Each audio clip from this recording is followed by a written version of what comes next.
Hello everyone, in my DIY bulletin board video I talked about potentially taking some of the design ideas I had for that and turning them into posters.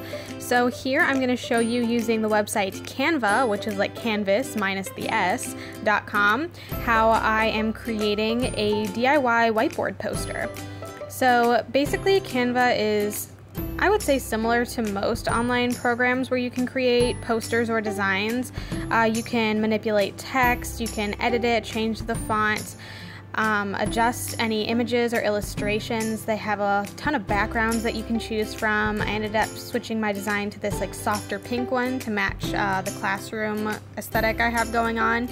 And I'm also going to be taking these circles that the website provides and putting them inside of those colored circles I have, just so it can make a more solid background for me to write things in and use it as a whiteboard actually. And I'm just gonna go to text and add this heading, change the font a little bit because sometimes when you save it, if the font isn't on your computer, it won't actually save that way.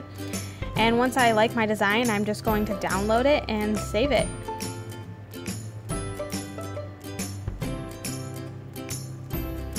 I always check it before I officially start using it, and that looked good to me, so I'm now opening Microsoft Publisher. I went to built-in and went to banners, which I figured would give me a wide option of larger sized posters. It does everything in inches, so I chose this 22 by 17. It ended up being a little too small for what I was looking for, but you can add custom dimensions in this program as well. And all you have to do is add in your image, and you want to make sure that the image that you create is large enough to blow up to this size. Mine was definitely a little too small, so I would recommend maybe picking something larger off the Canva website as a template. But once you have it all centered and figured out on your page, pretty much you're just going to go to the file and print option, and you'll notice that it generates different pages that everything's going to be in. And essentially we're just going to assemble this like we would a jigsaw puzzle. So you're going to want to print this, and just another sidebar, you are going to want to go to the printer properties and make sure it's being printed in best quality. And after that is done, all you have to do is make sure your printer's good to go, click print.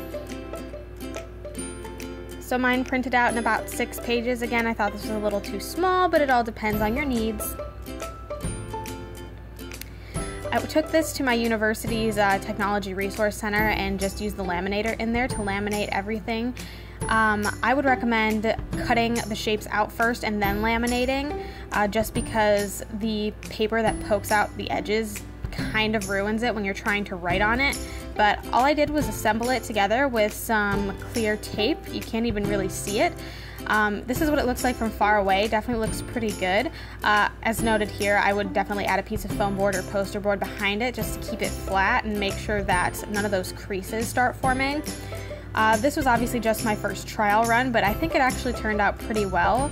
Again, just make sure you laminate before you cut, after you cut the pieces out.